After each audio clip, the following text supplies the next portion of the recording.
مزدلفہ سے آدھی رات سے پہلے منی کے لیے لوگ نکل جاتے ہیں. وہاں پہنچے مزدلفہ، نماز مغرب اور عشاء پڑھتے ہیں اور اس کے بعد چلے جاتے ہیں. مزدلفہ میں آپ کو مبیت کرنا ہے، آپ کو رات گزارنی ہے. علی الاقل آدھی رات تو آپ کو وہاں رہنا ہی ہے. آدھی رات سے پہلے آپ مزدلفہ مت چھوڑیے. اور اگر کوئی عذر والا ہے تو آدھی رات کے بعد وہ منی کے لیے جا سکتا ہے. لیکن اگر کوئی عذر والا نہیں ہے، شیخ علی گھڑی وڑی دیکھ رہے ہیں، لگتا ہے وقت پورا ہو گیا، تو میں اپنی بات اب یہیں مکمل کرتا ہوں، کیونکہ اور بھی کچھ باتیں یہ زیادہ اہم ہے اور یہاں دکھانا اصل مقصد ہے. آپ لوگ اس کو یہ جبل رحمہ کی تصویر یہاں آئی ہوئی تھی. شیخ علی سے میں گزارش کرتا ہوں کہ اب ویڈیوز کے ذریعے سے اپنی بات سامعین کے سامنے پیش کریں. کچھ سوالات وغیرہ جو ابھی رہیں گے. ایک سوال ابھی میرے پاس آیا تھا، وہ ایک منٹ.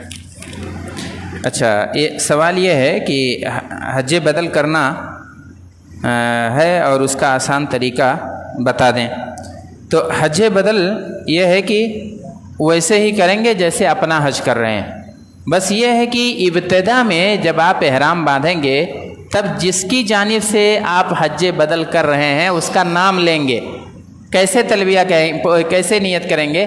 اللہم لبیک حجن ان اخی، یا ان فلاں نام لیں گے، یا ان ابی، کہ اللہ تعالیٰ میں جو ہے یہ حج کا کس کی جانب سے؟ اپنے والد کی طرف سے، اپنے بھائی کی طرف سے.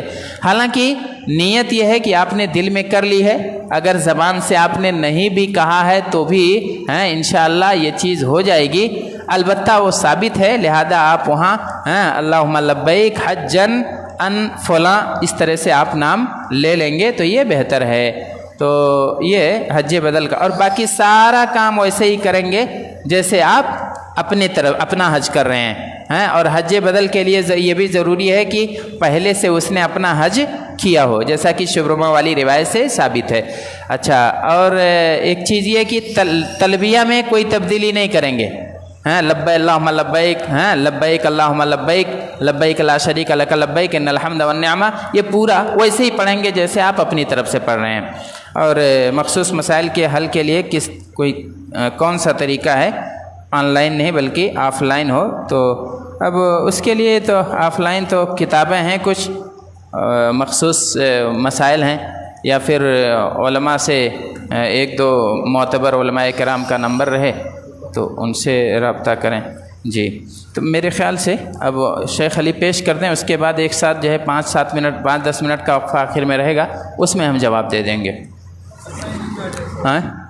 جواب آ جائے. ہاں جی، ہو سکتا ہے ابھی گفتگو میں جواب آ بھی جائے. اگر وہ چیز آ جاتی ہے تو پھر اس کے دہرانے کی ضرورت نہیں پڑے گی.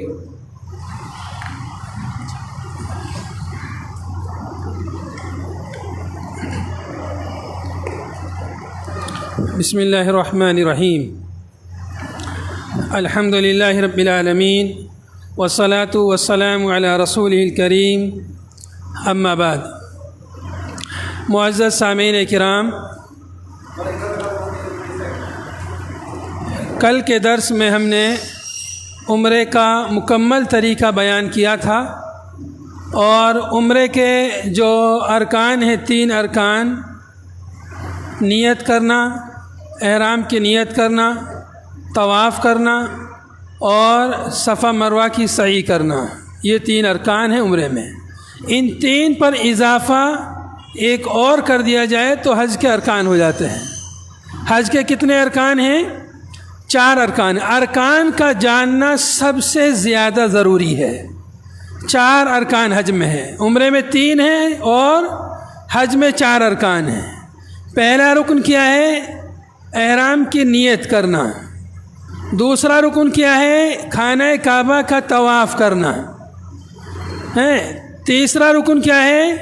صفا مروہ کی سعی کرنا. اور چوتھا عرفہ میں قیام، وقوف. اب ہم جو ہے حج شروع ہوتا ہے 8 ذی الحجہ سے. حج کی شروعات ہوتی ہے 8 ذی الحجہ، اس کو کہتے ہیں یوم الترویہ. سنت اور مسنون یہ ہے کہ حاجی صاحب صبح چاشت کے وقت میں غسل کر کے اپنا احرام کا کپڑا پہن لے اور احرام کی نیت کر لے، حج کی نیت کر لے، اور اللہم لبیک حجن جو یہاں لکھا ہوا ہے یہ کہہ کر کے حج کے احرام میں حج کی نیت کر لے، احرام میں داخل ہو جائے، اور جہاں بھی وہ قیام کیے ہوئے ہے اپنی ہوٹل پر جہاں بھی وہ رہ رہا وہیں سے وہ احرام باندھے گا اور وہیں سے وہ نیت کرے گا حج کی نیت دل سے ہوگی اور زبان سے لبیک اللہم حجن یہ پکارے گا۔ اس کے بعد سے وہ یہ بلند آواز سے تلبیہ کہتے ہوئے منا کی طرف روانہ ہو جائے گا۔ آج کل بھیڑ بھاڑ زیادہ رہتی ہے تو گروپ کے لوگوں کو ایک ساتھ سب کو بس کے ذریعے 7 تاریخ ہی کو منا پہنچا دیا جاتا ہے، تو یہ بھی درست ہے پہلے ہی پہنچا دیا جائے تاکہ تاخیر نہ ہو۔ بہرحال 8 تاریخ کو ظہر سے پہلے منا پہنچ جانا چاہیے۔ منا میں پہنچ کر کے ظہر کی نماز اپنے وقت پر جو بھی نماز 4 رکعت والی نمازیں ہیں ان کو قصر کر کے 2 رکعت نماز پڑھے گا، قصر کر کے 2 رکعت نماز اپنے اپنے وقت پر، ظہر کی نماز ظہر کے وقت میں، عصر کی نماز عصر کے وقت میں۔ اب 8 تاریخ کو مینا میں پہنچ گیا، وہاں پر جو ہے ذکر و اذکار کرے، اور وہاں پر ٹھہرنا وہی عبادت ہے، وہاں پر سونا، وہاں بیٹھنا اور نماز بس قصر کرنی ہے۔ جتنے بھی حاجی ہیں سب کو حج کی وجہ سے نماز وہاں قصر کرنی رہتی ہے۔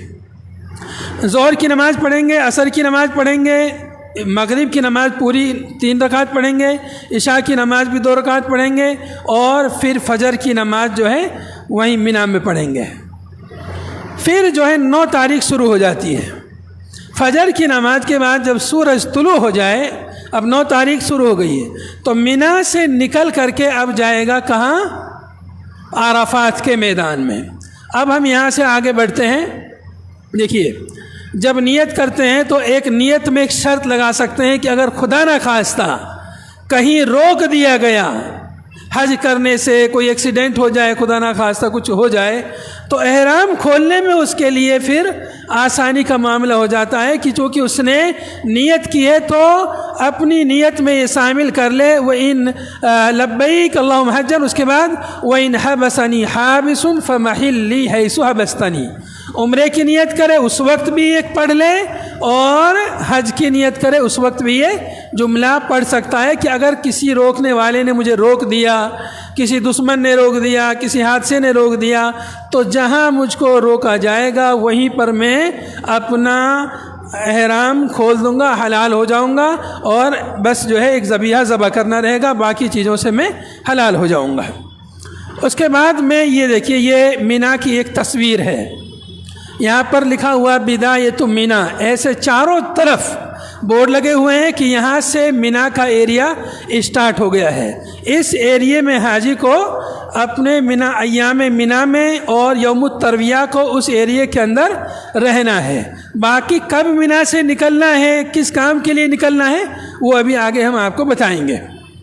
یہ بھی ایک شکل ہے مینا ہی کی، جو ہے یوم الترویہ کو 8 تاریخ کو لوگ صبح صبح جو ہے مینا میں پہنچ جاتے ہیں، اور یہ دیکھیں یہ خیمے کی اندر کی ایک شکل ہے۔ مینا میں جو خیمے ہیں، خیموں کے اندر کی ایک تصویر ہے۔ یہ بھی خیمے کے اندر مطلب جو ایک پلاٹنگ رہتی ہے، پلاٹنگ میں خیمے چھوٹے چھوٹے بنے رہتے ہیں، ان کے ساتھ میں نماز پڑھنے کے لیے یا کچھ صحن، کچھ اسپیس رہتا ہے، خالی اسپیس، اوپن اسپیس رہتا ہے، وہاں نماز وغیرہ پڑھتے ہیں، بیٹھتے ہیں، وہ یہ جگہ ہے۔ یہ اس طرح سے جگہ جگہ پر جو ہے نقشے مینا کے نقشے میپ جو ہے بنے رہتے ہیں، اس کے ذریعے سے آپ آسانی سے اپنے خیمے کو تلاش کر سکتے ہیں، یا آپ کہاں پر کھڑے ہیں، آپ کو کدھر جانا ہے، پوری تفصیل اس میں موجود رہتی ہے، اس سے آپ اپنا تعاون حاصل کر سکتے ہیں۔ اب یہاں پر دکھایا جا رہا ہے کہ مینا میں آپ کو کیا کرنا ہے۔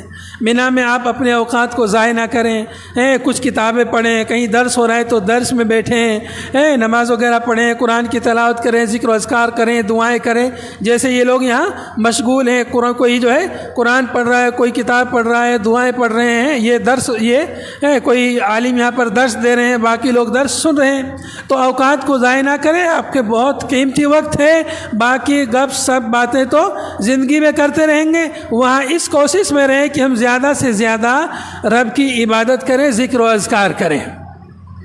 اب جو ہے یہاں پر یہ جو مسجد ہے، یہ مسجد مینا کی مسجد ہے، مسجد خیف۔ اگر ممکن ہو تو مسجد خیف میں نماز ادا کرے، ممکن ہو تو۔ یہ عام طور پر مینا کے شروع کے حصے میں جہاں جمرات ہیں، اور خیمے زیادہ تر جو ہے مشرقی حصے میں ہیں، تو جو لوگ قریب میں ہوں وہ اس میں نماز پڑھ سکتے ہیں آسانی سے، جو دور ہیں ان کے لیے یہاں پہ آنا مشکل ہے، اپنے خیموں میں ہی وہ نماز ادا کر سکتے ہیں۔ یہ بھی ایک تصویر ہے مینا کی مسجد کی، ایک باہر سے تصویر ہے۔ اچھا، یہ بھی جو ہے وہیں کی ایک تصویر ہے، یہ اوپر سے لی گئی مینا کی ایک تصویر ہے۔ مینا کے خیمے یہ نظر آ رہے ہیں، اور ان کے بیچ سے جو راستے ہیں وہ یہاں پہ نظر آ رہے ہیں۔ یہ جو ہے 8 تاریخ کو دن میں وہیں رہنا ہے، اور 9 تاریخ شروع ہو جاتی ہے، یعنی 8 اور 9 کے بیچ کی وہ رات بھی مینا ہی میں رہنا ہے۔ اس کے بعد میں عرفہ کے لیے جانا۔ یہ جو ہمیں دکھ رہا ہے اوپر سے، یا تو گوگل ارتھ کے ذریعے لی گئی تصویر ہے، گوگل ارتھ کے ذریعے لی گئی تصویر ہے، یہاں پر نیچے لکھا ہوا ہے۔ اب یہاں جو ہے سرسری سا اس کو تھوڑا سا سمجھ لیجئے، یہ جو جانب ہے یہ مغربی جانب ہے، اور ادھر یہ مشرقی جانب ہے۔ یہاں پر یہ جو دیکھ رہے ہیں یہی جمرات ہیں جن کو کنکریاں ماری جاتی ہیں، یہ جمرات ہیں، اور یہ پورے مینا کے خیمے ہیں۔ یہاں تک یہ جو روڈ دکھ رہا ہے یہاں تک یہ مینا کے خیمے ہیں، ادھر سے پھر مزدلفہ شروع ہو جاتا ہے یہاں سے، ٹھیک ہے۔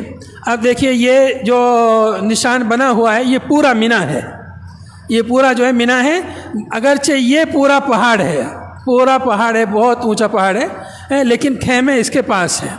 دیکھیے یہ مینا کا ایریا ہے، اور ادھر جو ہے یہ مزدلفہ کا ایریا ہے نیچے، ٹھیک ہے، یہ مزدلفہ کا ایریا ہے۔ اس کے بعد میں یہاں پر جو راستہ جا رہا ہے ادھر، یہ مکہ کی طرف راستہ جا رہا ہے، یعنی مسجد حرام کی طرف۔ اس کے بعد میں یہاں پر بیچ میں ایک بہت بڑا پہاڑ ہے، یہ ہاں اس کے ابھی وہ آگے آئے گا۔ یہ ادھر پہاڑ ہے، مینا کے بازو میں پہاڑ کے ادھر عزیزیہ ایک محلہ ہے، یہاں پر حاجیوں کی ہوٹلیں ہیں، یہاں پر حاجی ٹھہرتے ہیں۔ کچھ حاجی یہاں ٹھہرتے ہیں، کچھ لوگ مکے میں مسجد حرام کے پاس ٹھہرتے ہیں، کچھ لوگ یہاں ٹھہرتے ہیں۔ تو جو لوگ یہاں ٹھہرتے ہیں ان کے لیے مینا سے یہاں کے لیے جانا آخر میں آسان رہتا ہے، اور جو لوگ وہاں مکے میں ٹھہرتے ہیں ان کے لیے مسجد حرام میں آنا جانا آسان رہتا ہے۔ تو دونوں کی یہ اپنی اپنی فضیلت ہے۔ یہاں پر جو ہے یہ جمرات کی طرف نشان دیا ہوا ہے کہ یہ جمرات ہیں، یہ دیکھیے یہ جمرات کی ایک بڑی تصویر دی ہوئی ہے۔ یہ آپ دیکھ رہے ہیں کتنے منزل کا جمرات ہے، تقریباً یہ 5-6 منزلوں کا جمرات ہے، بہت ہی شاندار، ہر منزل کے لیے الگ راستہ ہے۔ جو راستہ یہ دور سے ہی یہ راستے ان منزلوں کے لیے جاتے ہیں، جو جس راستے پر پڑ گیا اس کو پتہ نہیں کہ وہ کون سی منزل پہ جائے گا، وہاں لکھا ہوا رہتا ہے، وہ پڑھ کر کے سمجھ جاتا ہے کہ ہم کون سی منزل پہ جا رہے ہیں، لیکن جو نہیں پڑھے گا اس کو نہیں سمجھ میں آئے گا، ہو سکتا ہے کوئی تیسری پہ جا رہا ہو سکتا ہے چوتھی پہ جا رہا ہو سکتا ہے نیچے جا رہا ہو۔ جب قریب میں جاتے ہیں تب سمجھ میں آتا ہے کہ ہم کون سی منزل پہ جا رہے ہیں، تو اس سے بھیڑ بھاڑ سے خطرہ نہیں ہوتا ہے۔ یہ جمرات کی ایک تصویر ہے جو اوپر سے لی گئی ہے۔ اس کے بعد میں یہ مسجد خیف کی طرف نشان ہے، یہ مسجد خیف یہاں پر ہے، دیکھیے یہاں پر جو ہے جمرات ہیں، ادھر یہ جمرات ہیں، اور ادھر یہ مسجد خیف ہے، گویا کہ جہاں سے یہ خیمے سٹارٹ ہو رہے ہیں بالکل وہیں پر یہ مسجد خیف ہے، مینا کی مسجد یہاں پر بالکل قریب میں ہے، اور یہ پورے خیمے یہاں تک جو ہے پھیلے ہوئے ہیں۔ ان کی مسافت بھی ابھی آگے آئے گی، کتنی مسافت ہے دیکھیے۔ یہاں پر جو ہے یہ ایک دوسرا جو ہے مزدلفہ کے جو مشاعر حرام ہیں وہ یہاں پر ہیں، یہ جو نیچے جو نشان لگا ہوا ہے۔ اس کے بعد جو ہے وادی محشر جہاں پر جو ہے تیزی سے چلنے کا حکم ہے. مینا اور مزدلفہ کے درمیان ایک چھوٹی سی وادی ہے, وہاں جہاں پر ابرہہ کے لشکر کو جو ہے ابابیل نے مارا تھا یہ وہی جگہ ہے. اس کے بعد میں یہ جو دو نشان ہرا نشان آیا ہے, یہ ایک یہاں پر اور ایک یہاں پر, یہ ریلوے اسٹیشن ہے. ریلوے اسٹیشن مشاعر حرام میں یہاں سے ریل جاتی ہے منا سے, ادھر سے, بلکہ مکے سے آتی ہے. یہاں پر اسٹیشن ہے, پھر یہاں پر مزدلفہ میں اسٹیشن ہے, پھر آگے عرفہ کے میدان میں اسٹیشن ہے. ٹرین کے ذریعے بھی حاجی آتے جاتے ہیں, کچھ لوگ بسوں کے ذریعے آتے ہیں, کچھ لوگ پیدل آتے جاتے ہیں. تو کبھی کبھی پیدل والا ٹرین سے جلدی پہنچ جاتا ہے, کبھی کبھی اس لیے کہ ٹرین میں بیٹھنے کے لیے ایسے گھومنا پڑتا ہے, بہت ساری لائنوں کو گھوم کر کے تب ٹرین میں پہنچتے ہیں, تب تک آدمی جو ہے مزدلفہ پہنچ جاتا ہے. لیکن ٹرین میں بیٹھنے کے بعد وہ 1-2 منٹ میں جو ہے عرفہ سے جو ہے مزدلفہ سے عرفہ مینا پہنچ جاتا ہے. اللہ کل. اس کے بعد میں ادھر جو ہے یہ ادھر کنارے پہ جو یہ دکھ رہا ہے, یہاں پر جو ہے یہ سلیٹر ہاؤس ہے جہاں پر قربانی ہوتی ہے, قربان گاہ یہاں پر ادھر, یہ تھوڑا سا مینا سے کنارے باہر ایک دم سائیڈ میں ہے. اب یہ جو ہے یہ ہرے نشان ادھر جو ہے جانے کے راستے ہیں, اس طرف جانے کے لیے یہ راستہ اگر کسی کو وہاں جانا ہو تو. یہاں پر مسجد بیت عقبہ, یہ جو نشان ابھی آیا ہے, یہاں پر مسجد بیت عقبہ یہاں پر بنی ہوئی ہے. اس کی ایک تصویر یہ نظر آتی ہے. یہ تصویر جو ہے بالکل جمرات کے قریب میں, اس طرف مکے کی طرف جمرات سے جب اترتے ہیں تو ایک چھوٹی سی مسجد نظر آتی ہے, جس کو ہمارے کچھ لوگ ہندوستان پاکستان کے لوگ کہتے ہیں کہ یہ مسجد جن ہے, جنات نے بنائی ہے. ایسا لوگ جو ہے کہتے ہیں, اور کہتے ہیں کہ یہاں پر جو ہے اس میں چھت بھی نہیں ہے اور پھر بھی جو ہے پانی جو ہے پرنالے سے گرتا ہے. ایسے جو ہے عام لوگ جو ہے بیان کرتے ہیں. اللہ کل حال یہ جو ہے مینا کی ایک تصویر ہے, اور یہاں پر یہ نشان بتایا گیا ہے کہ جمرات سے اترنے کا یہ برج ہے, بالکل یہاں پر یہ مسجد ہے. یہ صرف معلومات کے لیے بتائیں, اس کا کوئی تعلق حج عمرے سے نہیں ہے. اس کے بعد میں یہ پورا ہمیں مینا دکھ رہا ہے. یہ مسجد اقبا کے بارے میں تھوڑی سی معلومات ہے. اب یہ پرانا مینا ہے, 1885 کا یہ مینا ہے.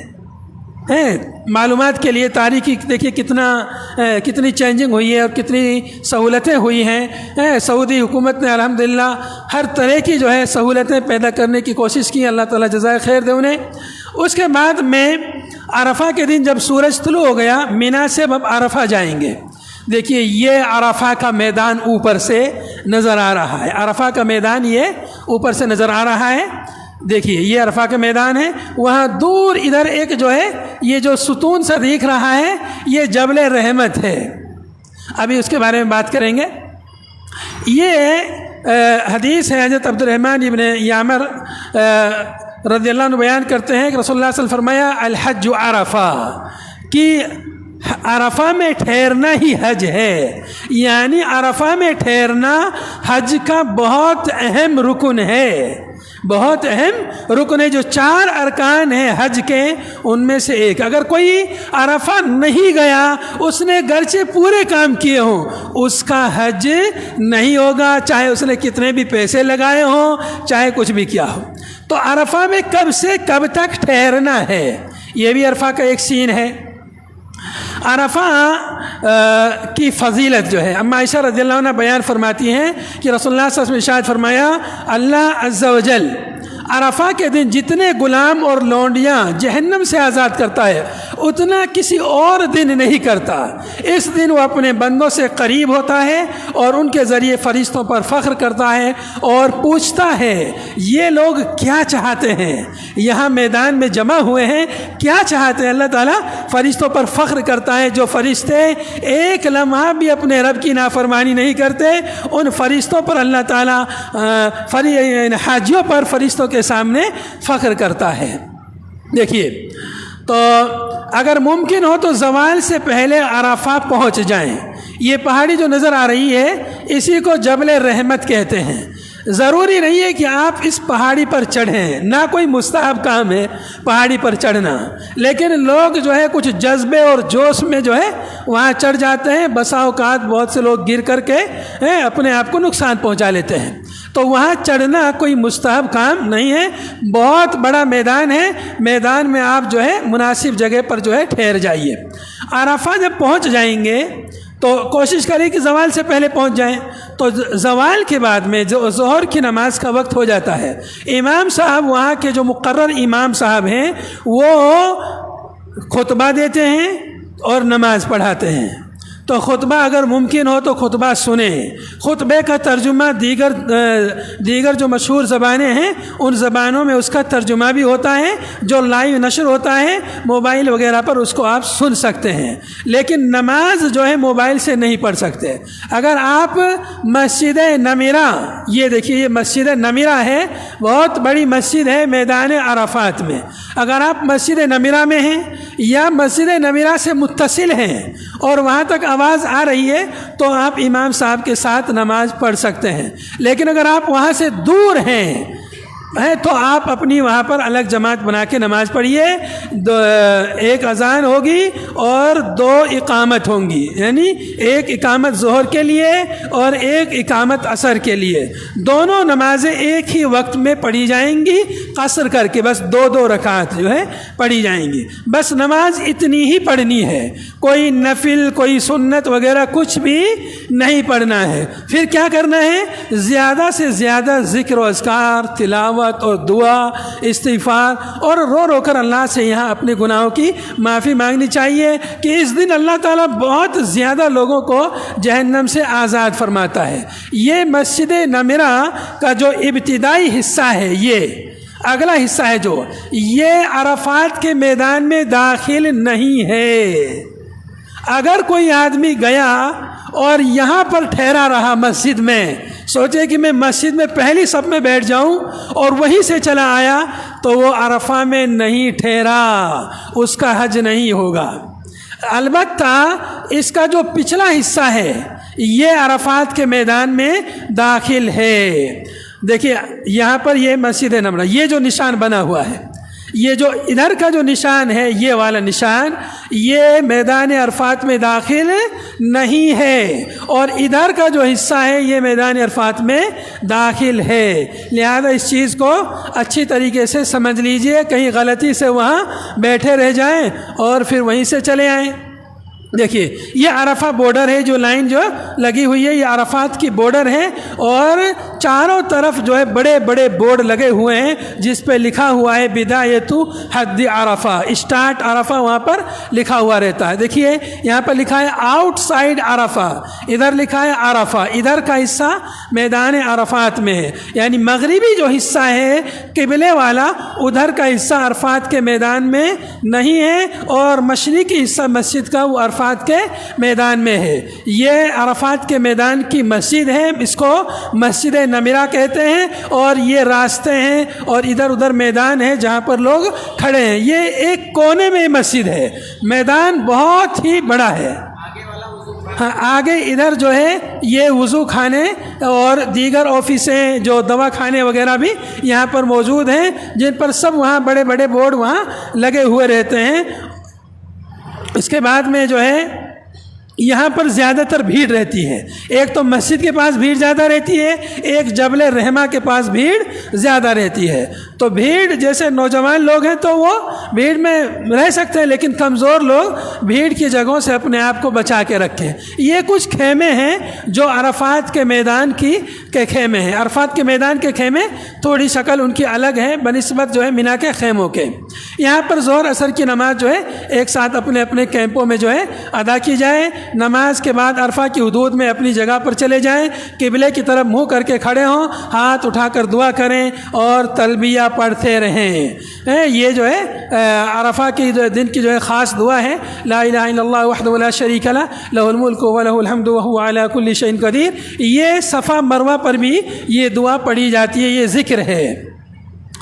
ہاں یہاں پر جو ہے ایک حدیث ہے حضرت عبداللہ بن عمرو بن عاص رضی اللہ عنہ سے روایت ہے، نبی صلی اللہ علیہ وسلم ارشاد فرمایا خیر الدعاء دعاء یوم عرفہ، کہ سب سے بہتر دعا عرفہ کے دن کی دعا ہے، اور میں نے اب تک جو کچھ بطور ذکر کہا ہے اور مجھ سے پہلے جو دوسرے نبیوں نے کہا ہے ان میں سب سے بہتر دعا یہ دعا ہے لا الہ الا اللہ وحدہ لا شریک لہ لہ الملک ولہ الحمد وہو علی کل شیء قدیر۔ یہاں پر یہ کچھ شکل تصویر دی ہوئی ہیں جس میں جو ہے حاجی لوگ جو ہے دعائیں کر رہے ہیں۔ دیکھیں یہ جو ہے پہاڑ پر چڑھ کر دعا کر رہا ہے، ایسا نہیں کہ یہ کوئی سنت کا کام ہے مستحب کام، ایسا نہیں ہے، بلکہ اپنے آپ کو ایسا کرنا خطرے میں ڈالنا ہے۔ دیکھیے یہ بھی جو ہے عرفات کے میدان کی جو ہے چند تصویریں ہیں جو آپ دیکھ سکتے ہیں۔ یہ پورا عرفات کا میدان اوپر سے لیا ہوا ایک نقشہ، اوپر سے لی ہوئی ایک تصویر ہے۔ یہاں پر مسجد نمرہ ہے، دیکھیے یہ عرفات کے میدان ہے، جو نشان لگا ہوا ہے پیلا نشان، پیلی پٹی آپ دیکھیں گے، دیکھیے یہ نشان۔ اب آپ یہاں دیکھیں گے یہ مسجد نمرہ کا جو اگلا حصہ ہے، یہ اگلا حصہ عرفات کے میدان میں نہیں ہے، اگلا حصہ عرفات میدان میں نہیں ہے۔ اس کے بعد دیکھیے یہاں پہ یہ لکھا ہوا ہے مسجد نمرہ، اس کے بعد ادھر جو ہے وہ جبل رحمہ ہے، یہاں پر یہ جبل رحمہ ہے۔ اس کے بعد جو ہے ادھر جو راستہ ہے یہ جا رہا ہے مزدلفہ کی طرف، ادھر ہی سے آتے ہیں اور ادھر ہی جاتے ہیں۔ مینا سے جب عرفات جاتے ہیں تو بیچ میں مزدلفہ ہوتا ہے، مینا سے مزدلفہ ہوتے ہوئے عرفہ جاتے ہیں، اور عرفہ سے مغرب جب سورج غروب ہو جاتا ہے وہاں سے پھر مزدلفہ آتے ہیں۔ ابھی اس کا ذکر آگے آئے گا۔ دیکھیے یہ ادھر وادی ارانا ہے، یہاں پر اللہ کے نبی صلی اللہ علیہ وسلم نے پڑاؤ کیا پہلے، اور پھر یہاں سے عرفہ کے میدان میں آپ صلی اللہ علیہ وسلم تشریف لے گئے۔ یہ راستے دیے ہوئے ہیں، پیدل جانے والوں کے راستے ہیں، پیدل جانے کے راستے الگ ہیں، بسوں کے راستے الگ ہیں، ریل کا راستہ الگ ہے، ہیلی کاپٹر کا راستہ الگ ہے، ہر چیز کا الگ الگ راستہ ہے تاکہ کوئی ٹکراؤ نہ ہو، کسی کو کوئی ڈسٹرب نہ ہو۔ یہاں پر روڈ کے نمبر بھی جو ہے دیے ہوئے ہیں، سب کے نام ہیں، یہ روڈ نمبر کتنا ہے، یہ سب جو ہے آسانی کے لیے کوئی گم ہو جائے کسی کو بتانا ہے کہ میں فلاں روڈ پر ہوں، روڈ کے نام بھی ہیں اور نمبر بھی ہیں۔ یہ بہت پرانی عرفہ کی تصویر ہے، 1885 کی یہ تصویر ہے، جس سے آپ اندازہ لگا سکتے ہیں کہ پہلے حج کرنا کتنا مشکل تھا اور ابھی کتنا آسان ہو گیا۔ یہ جو ہے وہاں کی ریل کی ایک تصویر، اسٹیشن کی ایک تصویر ہے جو ہے جس میں بہت سارے حاجی ریل کے ذریعے بھی مزدلفہ اور عرفہ آتے جاتے ہیں۔ اچھا، جب سورج غروب ہو جائے تو آپ عرفات سے مزدلفہ کے لیے روانہ ہو جائیں۔ سورج غروب ہونے سے پہلے عرفات سے نکلنا جائز نہیں ہے۔ اگر کوئی سورج غروب ہونے سے پہلے نکل رہا ہے گویا اس نے ایک واجب کو چھوڑ دیا ہے، اور ایک واجب کو چھوڑنے کا کفارہ کیا ہے؟ ایک جانور ذبح کرنا ہے، دم دینا جو ہے بکری ذبح کرنا، یا ایک اونٹ میں یا گائے میں جو ہے حصہ لینا۔ یہ جو ہے ایک تصویر دی ہوئی ہے کہ راستے جو عرفہ سے مزدلفہ کی طرف جو راستے جا رہے ہیں حاجی پیدل، دیکھیے اس طرح سے جو ہے گویا کہ کوئی نہر بہہ رہی ہے، اس طرح سے جو ہے پیدل جا رہے ہوتے ہیں۔ یہ عرفہ کا میدان ہے اور ادھر آگے جو ہے مزدلفہ کی طرف یہ راستہ جا رہا ہے، ادھر ادھر پہاڑیاں ہیں اور بیچ میں سے پہاڑیوں کے بیچ سے راستہ جو ہے ادھر نکل جاتا ہے۔ غروب آفتاب تک جو ہے یہاں سے نہیں نکلنا ہے۔ یہاں پر احتیاطی کوئی بات لکھی ہوئی ہے، اس کو پڑھ لیتے ہیں۔ کچھ حج آپریٹر عازمین کو غروب آفتاب سے پہلے بسوں میں سوار ہونے کو کہتے ہیں تاکہ غروب آفتاب کے بعد نکلنے کے لیے تیار ہو جائیں۔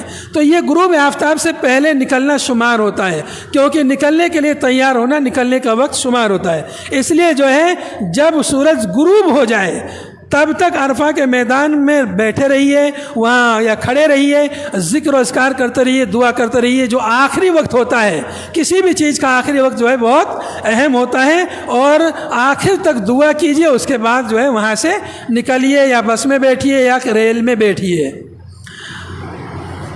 غروب آفتاب سے پہلے نکلنا یہ غلط ہے. کچھ غلطیاں جو لوگ کرتے ہیں یہاں پر ان کی نشاندہی کی گئی ہے. عرفہ کی حدود سے باہر کھڑا ہونا یہ بھی غلط ہے.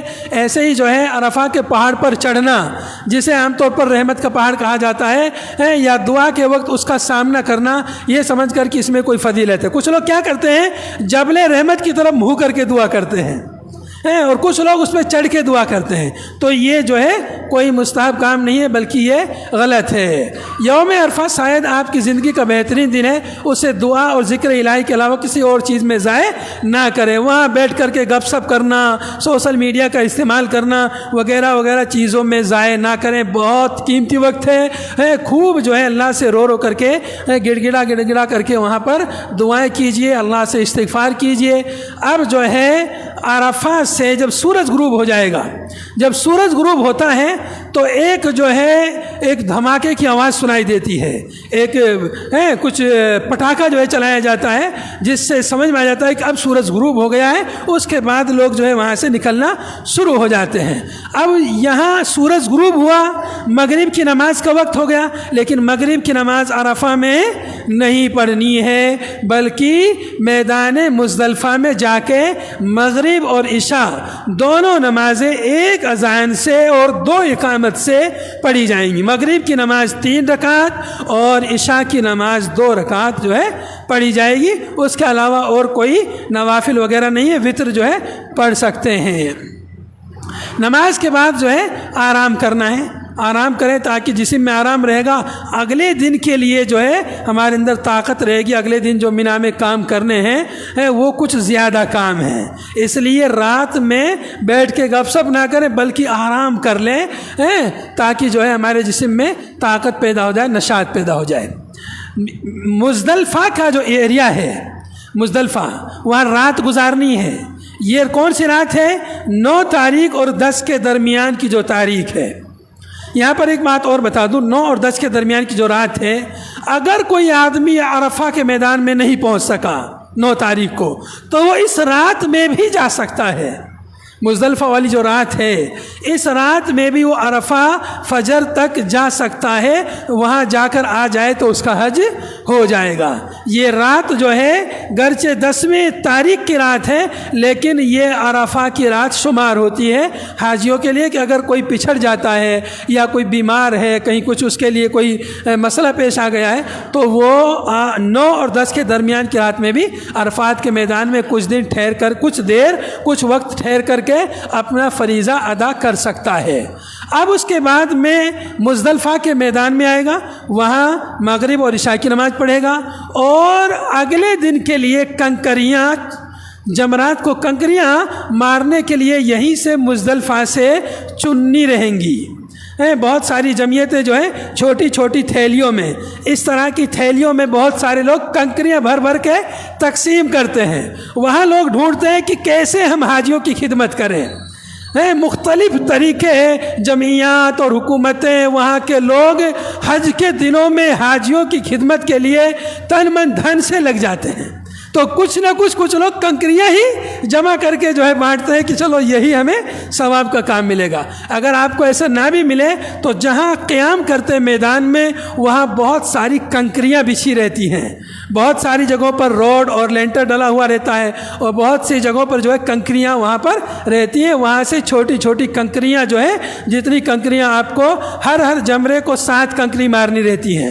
پہلے دن 10 تاریخ کو صرف ایک جمرے کو کنکری مارنی ہے 7. اس کے بعد ہر دن تینوں جمروں کو 7 کنکریاں مارنی ہیں. تو 7 یا 21 ہر دن 21 کنکریاں اس کو لگیں گی. 11 اور 12 21 کنکریاں اور 13 کو بھی رکھے گا. تو اس طرح سے 21 کی جو ہے 3 جو ہے تھیلیاں جو ہے بھر لیں اور ایک ساتھ اتنی کنکریاں آپ لے لیں کہ جو ہے آپ کو 3 دن کے لیے کافی ہو جائیں. البتہ جمرات کے پاس سے کنکریاں چننا وہ درست نہیں ہے. کبھی کبھی وہ کنکری استعمال کی ہوئی کنکری ہے, جو استعمال کی ہوئی ہے اس سے مارنا درست نہیں ہے. اگر دور کہیں پڑی ہے تو وہاں سے لے سکتے ہیں. تو یہاں پر یہ لوگ دیکھیے کنکریاں چن رہے ہیں, یہ لوگ یہاں سے کنکریاں چن رہے ہیں اور یہ لوگ جو ہے آرام کر رہے ہیں. دیکھیے کنکریاں جمع کریں, پھر آپ فجر تک سو جائیں یا صبح بھی جمع کر سکتے ہیں کنکریاں سونے کے بعد میں. جہاں پر آپ لیٹے ہوئے وہاں کنکریاں نہیں ہیں تو صبح کے وقت جو ہے جہاں کہیں کنکریاں ملے وہاں سے جمع کر لیں۔ اچھا، ایک چیز اور ہے کہ جو کمزور لوگ ہیں یا عورتیں ہیں یا بیمار لوگ ہیں ان کے لیے شریعت نے ایک رخصت دی ہے کہ یہ لوگ جو ہے آدھی رات گزار کر مزدلفہ میں، دیکھیے کمزور عورتوں اور بچوں اور ان کے ساتھ آنے والے لوگوں کے لیے نصف شب کے بعد نکلنا جائز ہے۔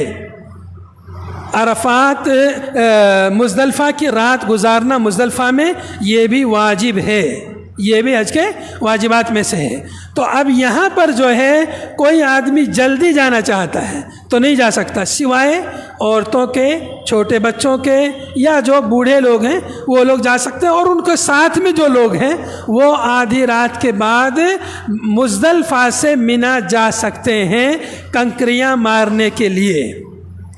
اس کے بعد دیکھیے یہ جو ہے یہاں پر یہ مسجد ہے عرفہ مزدلفہ کے میدان کی، جس کو مشاعر حرام بھی کہتے ہیں۔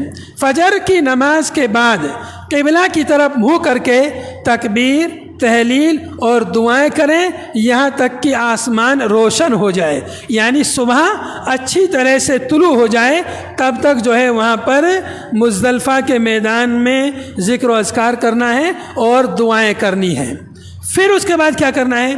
پھر آپ تلبیہ پڑھتے ہوئے سکون سے سورج نکلنے سے پہلے منا کے لیے روانہ ہو جائیں۔ یہاں پر جو ہے منا کے لیے روانہ ہونا،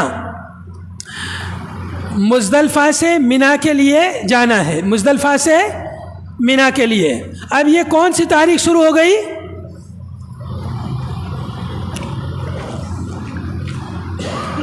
10 تاریخ شروع ہو گئی ہے۔ اب یہ 10 تاریخ شروع ہو جاتی ہے۔ اب یہاں پر کیا کیا کام ہم نے کرنے ہیں وہ ہمیں دیکھنے ہیں۔ جب آپ وادی محصر منا اور مزدلفہ کے درمیان میں پہنچیں تو اگر ممکن ہو تو جلدی وہاں سے گزریں۔ یہ وہی وادی ہے جہاں پر ابرہہ کو عذاب دیا گیا تھا، تو عذاب والی کوئی بھی جگہ ہو وہاں سے جلدی گزرنا چاہیے، لیکن اگر پوری بھیڑ بھاڑ ہے تو کسی کو تکلیف جو ہے نہیں پہنچانی چاہیے۔ یہ جو ہے مزدلفہ کا اوپر سے لیا ہوا ایک فوٹو ہے، ایک تصویر ہے، یا گوگل ارتھ کے ذریعے لی گئی ایک تصویر ہے۔ یہ جو پورا میدان دکھ رہا ہے یہ میدان ہے، یہاں پر جو ہے ادھر کچھ خیمے ہیں، ادھر کچھ VIP لوگ وغیرہ جو ہے ادھر ٹھہرتے ہیں، باقی پورے میدان میں کھلے آسمان کے نیچے حاجی رات گزارتے ہیں۔ ٹھنڈی کے دنوں میں تھوڑا مشکل پڑتا ہے، باقی گرمی کے دنوں میں تو اور اچھا لگتا ہے۔ اس کے بعد میں دیکھیں یہ حدود دی ہوئی ہے، دیکھ رہے ہیں یہ نشانی نیلے کلر میں جو نشانی ہے یہ پورا ایریا مزدلفہ کا ایریا ہے، اور یہاں پر جو ہے آگے کیا ہے یہ منا ہے۔ یہ جو نیلی لکیر ہے اس کے آگے یہ کیا ہے؟ یہ منا ہے، اور ادھر جو ہے مزدلفہ ہے۔ اب جو ہے اور ادھر سے جو ہے ادھر یہ پیچھے کی طرف عرفہ چھوٹ گیا ہے، ادھر جو ہے عرفہ سے ادھر آئے یہ مزدلفہ اور یہ منا ہے۔ اب یہاں سے ہم کو جو ہے یہاں پر ایک دیا ہوا ہے، یہ جو ہے مشعر حرام ہے، یہاں پر جو ہے مزدلفہ کی مسجد جو ہے بنی ہوئی ہے۔ یہ دیکھیں یہ مسجد کی تصویر ہے، مزدلفہ کی مسجد کی تصویر ہے۔ یہاں پر جو ہے نشان دیا ہوا ہے، دیکھیں یہ وادی محشر ہے، یہاں پر جو ہے بہت تیزی سے گزرنا، چھوٹی سی وادی ہے۔ یہ راستے جو ہے دیے ہوئے پیدل جانے والوں کے، یہ راستے ہیں کہ مزدلفہ سے جو ہے منا کے لیے جانا ہے۔ یہ روڈ اور راستوں کے کچھ نشانات ہیں۔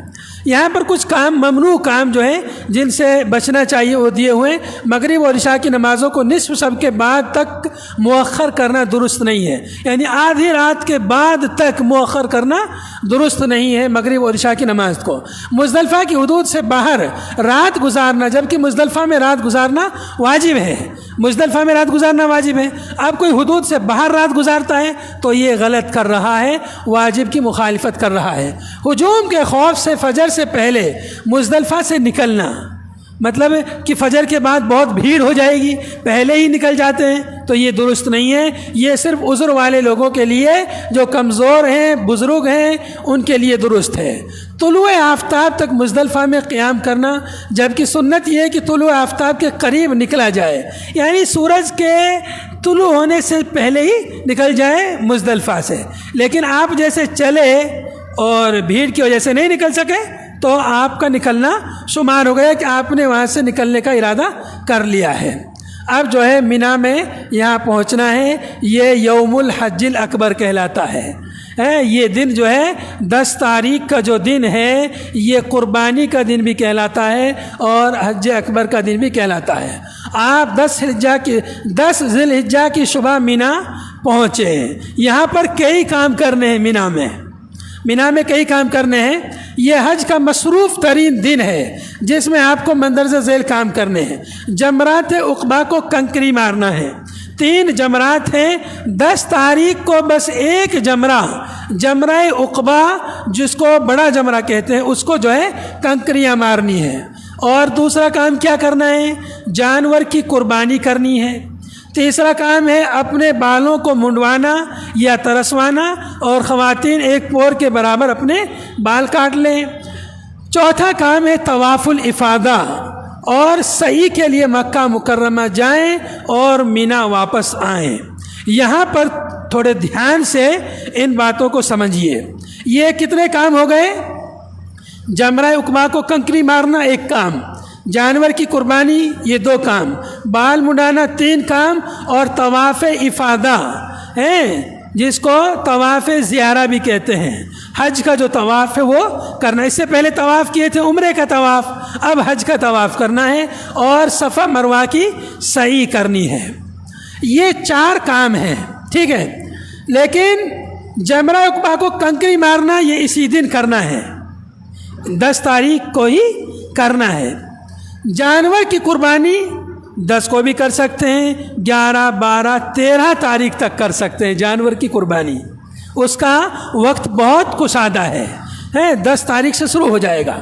اس کے بعد بال منڈوانا ہے، تو یہ بال آپ منڈوا لیں گے، اس کے بعد آپ حلال ہو جائیں گے۔ یعنی یہ جو 4 کام ہیں، ان 4 کاموں میں سے اگر 2 کام آپ نے کر لیا تو آپ تحلل صغریٰ، یعنی جو ہے بیوی کے علاوہ آپ کے لیے ساری چیزیں حلال ہو جائیں گی جو حالت احرام میں آپ کے لیے منع تھی، سوائے بیوی کے ساری چیزیں حلال ہو جائیں گی اگر آپ نے یہ 2 کام کر لیے، یعنی کنکری مار لی اور قربانی کر لی، یا کنکری مار لی اور بال کٹا لیے، یا بال کٹا لی اور قربانی کر لی۔ ان تینوں کاموں میں سے کوئی ایک کام کر لیا تو آپ کو حلال ہے، آپ چھوٹا جو حلال ہونا ہے وہ حلال ہو جائے گا۔ اور جب آپ طواف افاضہ بھی کر لیں گے تب آپ کے لیے بیوی بھی یا میاں بیوی ایک دوسرے کے لیے حلال ہو جائیں گے، اپنے تعلقات قائم کر سکتے ہیں۔ لیکن جب تک طواف افاضہ نہ کریں تب تک میاں بیوی ایک دوسرے سے اپنے تعلقات نہیں قائم کر سکتے ہیں۔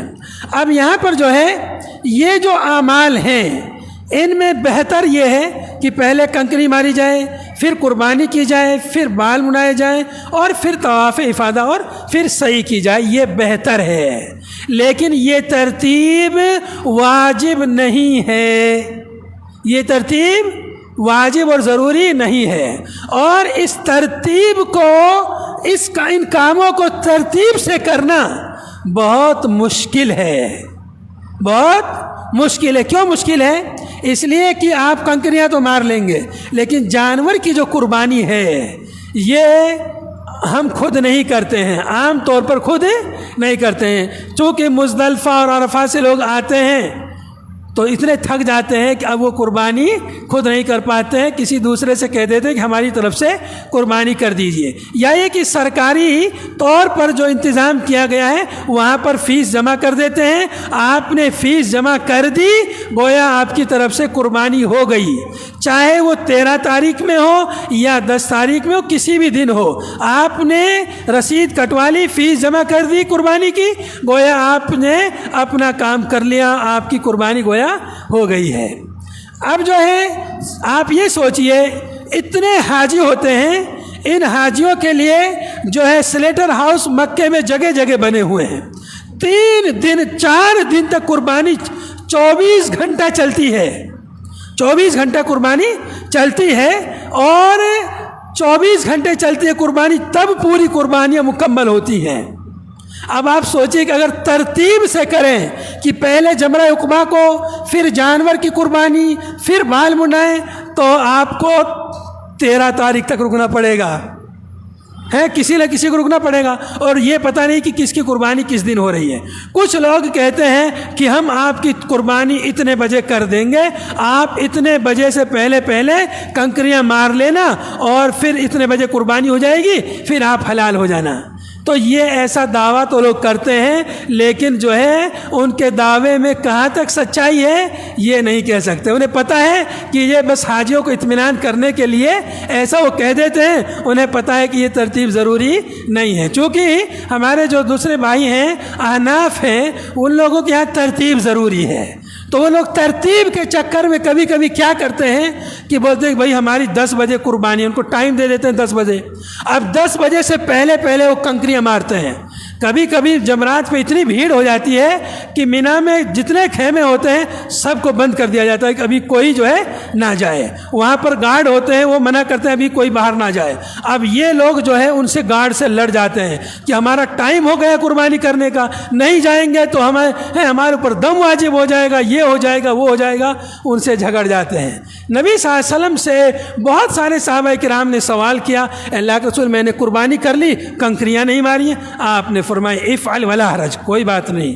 ایک آدمی آئے، اس نے کہا اللہ کے رسول ابھی تو کنکری نہیں ماری اور بال کٹوا لیے، کہا افعل ولا حرج، کوئی بات نہیں، آگے پیچھے ان کاموں میں چلتا ہے۔ تو ان کاموں میں آگے پیچھے چلتا ہے، ان میں سے 2 کام اگر کر لیے تو آپ اپنا احرام غسل کر لیجئے اور احرام اتار کے اپنا کپڑا پہن لیجئے، اس لیے کہ احرام کو سنبھالنا اور اس کی پابندیاں ایک بہت بڑا کام اور بڑی ذمہ داری ہوتی ہے، اور جب آدمی احرام کا کپڑا اتار دیتا ہے اور لباس پہن لیتا ہے تو اس کو چلنے میں آسانی ہوتی ہے، اس لیے کہ خاص طور سے زیادہ تر لوگ جو ہے انڈر ویئر وغیرہ پہننے کے جو عادی رہتے ہیں، اب بغیر انڈر ویئر کے وہ لوگ مزدلفہ عرفہ اتنا دور چلنا ہے، اس کی وجہ سے دونوں پیروں کے درمیان زخم ہو جاتا ہے یا چھالے پڑ جاتے ہیں، چلنا مشکل ہو جاتا ہے۔ جب احرام اتار دیے، کپڑا پہن لیے، انڈر ویئر وغیرہ پہن لیے، پھر اب ان کے اندر اور طاقت بن جاتی ہے، چلنے پھرنے میں ان کے لیے آسانی ہو جاتی ہے اور جو پابندیاں سب ختم ہو جاتی ہیں۔ پھر اس کے بعد میں طواف افاضہ جب کر لیتے ہیں پھر مکمل طور پر حلال ہو جاتے ہیں، میاں بیوی ایک دوسرے کے لیے حلال ہو جاتے ہیں۔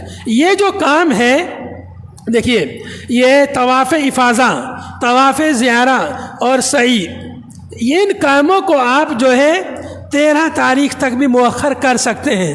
جیسے 10 تاریخ میں کنکریاں ماری ہیں، بال کٹا لیے، حلال ہو گئے، مینا میں ہی ٹھہرے رہیے، آرام کیجئے۔ مینا میں رات گزارنا ضروری ہے، 3 راتیں یا کم سے کم 2 راتیں گزارنا ضروری ہے، 11 اور 12 کی راتیں، 10 کے بعد میں 11 12 کی راتیں اور 13 کی رات گزارے تو اور اچھی بات ہے۔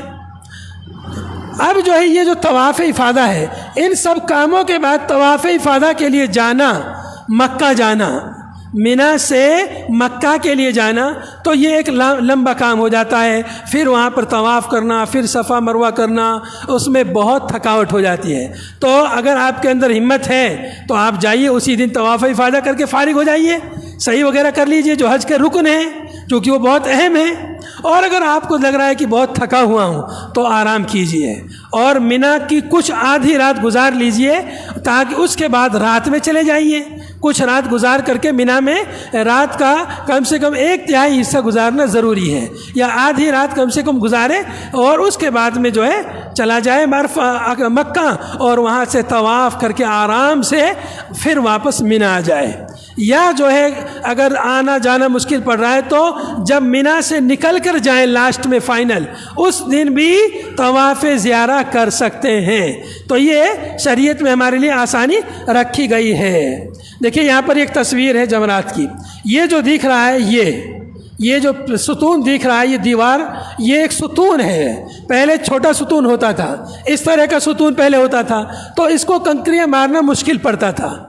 اب جو ہے ستون بہت لمبا کر دیا ہے، تو لمبی جگہ سے لوگ جو ہے اس کو کنکریاں مارتے ہیں۔ اس کے پاس میں حوض ہے چاروں طرف، کنکریوں کا اس حوض کے اندر جانا ضروری ہے۔ اگر کنکری اس میں لگ کر باہر آ گئی تو اس کا شمار نہیں ہوگا۔ کیسے کنکریاں مارنی ہیں؟ بسم اللہ اللہ، پہلی دفعہ بسم اللہ پڑھیں گے، اس کے بعد ہر کنکری کے ساتھ اللہ اکبر اللہ اکبر اللہ اکبر، ہر کنکری کے ساتھ پڑھنا۔ پوری کنکریاں ایک ساتھ نہیں مارنی ہے، اگر کسی نے پوری کنکری ایک ساتھ مار دی تو وہ ایک ہی کنکری شمار ہوگی، وہ ایک ہی کنکری. اور اگر دور سے ماری اور وہ باہر حوض میں نہیں گری، باہر گر گئی، اس کا بھی شمار نہیں ہوگا. کنکری وہی شمار ہوگی جو حوض میں جو ہے چلی جائے. یہ کنکریوں کا سائز ہے چنے کے دانے کے برابر یا اس سے تھوڑی بڑی کنکریاں جو ہے وہاں سے لے سکتے ہیں.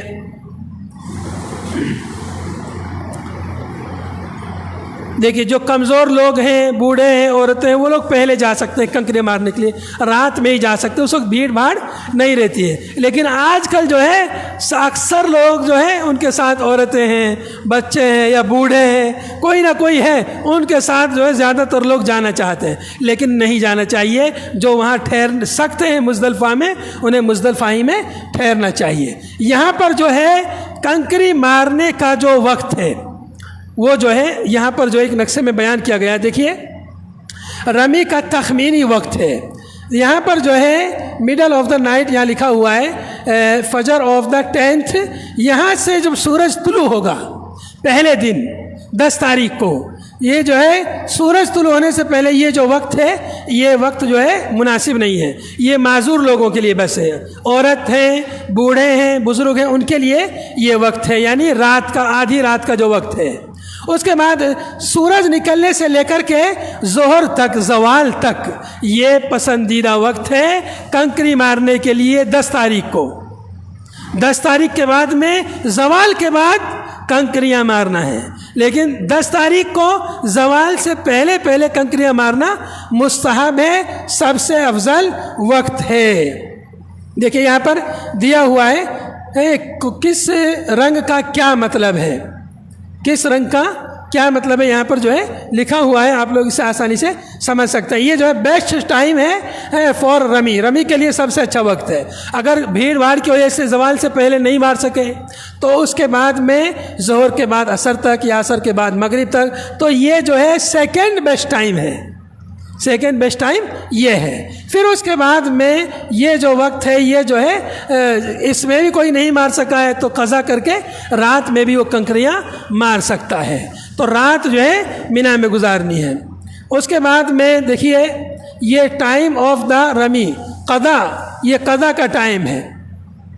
اب یہاں سے 11 تاریخ جو ہے شروع ہو جاتی ہے. 11 تاریخ جو ہے دیکھیے 11، 12 اور 13 تاریخ میں، 11، 12، 13 تاریخ میں جن لوگوں کو جلدی ہو وہ 12 تاریخ کو مینا چھوڑ سکتے ہیں، اور زیادہ تر لوگوں کو جلدی رہتی ہے. ہم نے دیکھا ہے 9 سال تک حج کا تجربہ دیکھا ہے کہ 13 تاریخ کو مینا بالکل سناٹا ہو جاتا ہے، بہت کم لوگ بچتے ہیں. ایسا لگتا ہے کہ سارے لوگ جلد باز ہیں، سب کو جلدی ہے. بہرحال تو جو زیادہ رکے گا زیادہ ثواب پائے گا. تو ایسے جو ہے پلاننگ بنا سکتے ہیں کہ ہم لوگ 13 تاریخ کو بھی رکیں گے اور 13 تاریخ کو ہم اجر و ثواب کمائیں گے. 13 تاریخ کو رکنا کچھ مشکل نہیں ہے، اس لیے پورا میدان خالی ہے، کہیں بھی رک جائیے. بہت سارے VIP لوگوں کے خیمے بھی خالی ہو جاتے ہیں بالکل جمرات کے قریب میں، وہاں بھی ٹھہر سکتے ہیں. اچھا یہ جو ہے یہاں پر جو ہے یہ جمرات، یہ جو ہے اسمال جمرہ، یہ مڈل ہے، یہ بگ جمرہ ہے. یعنی یہاں پر یہ جو ہے یہ جو ترتیب جو دی ہوئی ہے، یہ والا حصہ ہے، یہ شمال کا حصہ ہے، یہ مغرب کا حصہ ہے. ٹھیک ہے، بگ والا ادھر ہے مغرب والی مکہ والی سمت میں. ٹھیک ہے، دیکھیے یہاں پر لکھا ہوا انٹرنس. ہاں یہ صرف چھتری ہے. اوپر جو ہے، جو اوپر کی منزل ہے، لاسٹ والی جو منزل ہے، اس منزل میں، اوپر والی جو منزل ہے اس منزل میں یہاں ایک چھتری بنی ہے سایہ کے لیے بس. نیچے کی منزلوں میں اس کا کچھ کوئی ذکر نہیں ہے. یہ جو ہے 3، یہ اسمال ہے، یہ مڈل ہے، اس کو جمرہ صغریٰ، اس کو وسطیٰ، اس کو کبریٰ کہتے ہیں. یہ 3 جمرات ہیں. پہلے دن صرف بڑے والے کو مارنا ہے، اور دوسرے دن یعنی 11 اور 12 کو ان تینوں کو کنکریاں مارنی ہیں. اس کے بعد کیا کرنا ہے، کنکریاں مارنے کے بعد میں یہ جو اسمال اور مڈل ہے یعنی صغریٰ اور وسطیٰ، یہاں پر جو ہے دعا بھی کرنی ہے۔ کنکریاں مارنے کے بعد بھیڑ بھاڑ سے ایک طرف کنارے پہ کھڑے ہو جائیے اور خانہ کعبہ کی طرف رخ کر کے دعا کیجیے، لیکن کبریٰ کے پاس دعا نہیں کرنی ہے، بس صغریٰ اور وسطیٰ کے پاس میں دعا کرنا مسنون ہے، سنت ہے۔ دیکھیے یہاں پر جو نشان بنا ہوا ہے یہ جو ہے الیکٹرانک سیڑھیاں ہیں، یہاں پر جو ہے کھڑے ہو جائیے، سیڑھی آپ کو اوپر کی دوسری تیسری چوتھی منزل پر پہنچا دے گی۔ اگر یہاں پر جو ہے بھیڑ بھاڑ ہے، نیچے بھیڑ بھاڑ ہے، تو ان سیڑھیوں کا استعمال کیا جا سکتا ہے۔ ایمرجنسی میں بھی سیڑھیاں استعمال کی جا سکتی ہیں، اور الیکٹرانک سیڑھیوں کے علاوہ پیدل خود سے بھی چل سکتے ہیں، دونوں طرح کی سیڑھیاں یہاں پر موجود ہیں۔ اس کے علاوہ جو ہے بریج بھی، یہ سب جو ہمیں دکھ رہا ہے یہ بریج ہیں اوپر کی طرف، اور راستے جا رہے ہیں یہ سب اور یہ بھی سب جو ہے پورے راستے جو ہے دور دور سے ہر منزل کا راستہ الگ الگ جو ہے دیا ہوا ہے، اور نکلنے کا راستہ، واپسی کا راستہ بھی الگ الگ ہے تاکہ کوئی ٹکراؤ پیدا نہ ہو۔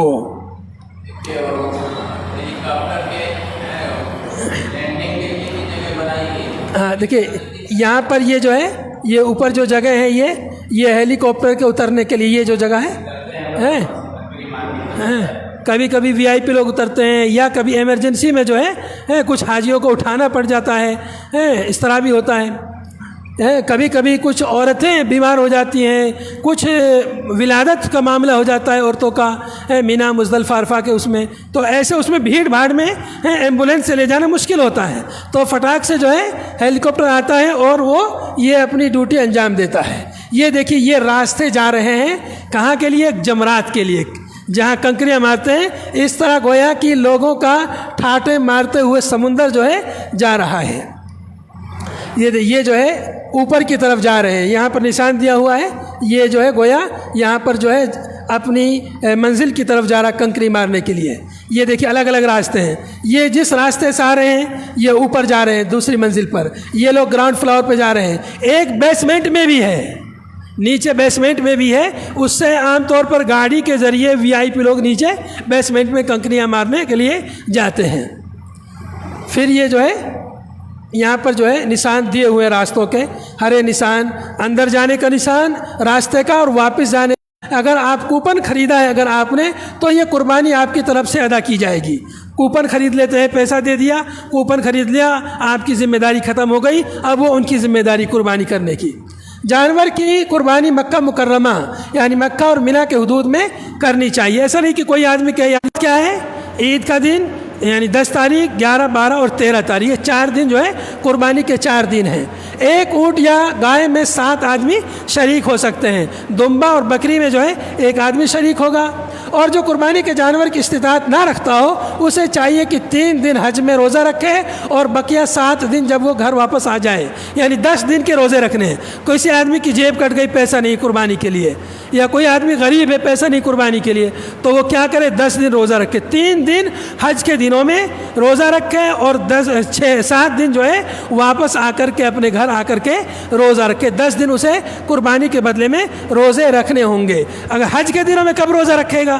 اگر اسے قربانی نہیں کرنی ہے تو وہ 5 تاریخ کو احرام باندھ لے، 5 تاریخ کو احرام باندھ لے، 5 6 اور 7 کو روزہ رکھ لے، یا 6 7 8 کو روزہ رکھ لے، اس لیے کہ 9 تاریخ کو عرفہ کا جو دن اس دن حاجیوں کے لیے روزہ رکھنا منع ہے، غیر حاجی کے لیے روزہ رکھنا مستحب اور افضل ہے، اور حاجی کے لیے روزہ رکھنا اس دن منع ہے۔ پھر 10 تاریخ جو ہے عید کا دن ہے، ایام تشریق، ان دنوں میں روزہ رکھنا منع ہوتا ہے، یہ سب کے لیے منع ہے، کھانے پینے کے دن ہے، تو اس لیے پہلے ہی وہ احرام باندھ لے تاکہ اسی وقت جو ہے وہ روزہ رکھ سکے 3 روزے۔ یہ ہے جو ہے بال کٹانے کا، حلق کرنا یہ افضل ہے، بہتر ہے، اور جو ہے چھوٹے چھوٹے بالوں کو قصر کرنا وہ جو ہے جائز ہے، وہ بھی جائز ہے۔ مونڈنا بہتر ہے، اور اگر آپ بال چھوٹے کرتے ہیں تو پورے سر سے ہونے چاہیے، ایسا نہیں کہ سر میں ادھر سے تھوڑے تھوڑے بال کٹانے، نہیں، پورے سر سے جو ہے بال کٹانے ہیں۔ البتہ خواتین کو جو ہے اپنی پور کے برابر جو ہے ان کو جو ہے اپنے یہ بال کاٹنے ہوں گے۔ مرد کے لیے اپنے بال منڈوانا یا کٹوانا جائز ہے اور عورت کے لیے اپنے بال کٹوانا جائز ہے۔ حلق اور تقصیر مناسک کا حصہ ہیں اور ان کا احرام کی ممانعت سے کوئی تعلق نہیں ہے۔ یہ عورتوں کے بال کاٹنے کا طریقہ بتایا ہے، چوٹی سے بالکل آخر سے، اگر چوٹی نہیں ہے تو بالوں کے آخر سے کنارے سے تھوڑے تھوڑے ایک پور کے برابر، ناخن کے برابر بال کاٹ سکتے ہیں۔ تو یہ تحلل اصغر ہو جاتا ہے، کنکری مار لی بال کٹا لی، 2 کام ہو گئے، تحلل اصغر ہو جاتا ہے۔ حلق سے فارغ ہونے کے بعد مینا میں اپنے کیمپ پر جائیں، نہا لیں، نئے کپڑے پہنیں، نئے نہیں پرانے جو بھی کپڑے پہن سکتے ہیں، اور خوشبو وغیرہ اب آپ لگا سکتے ہیں۔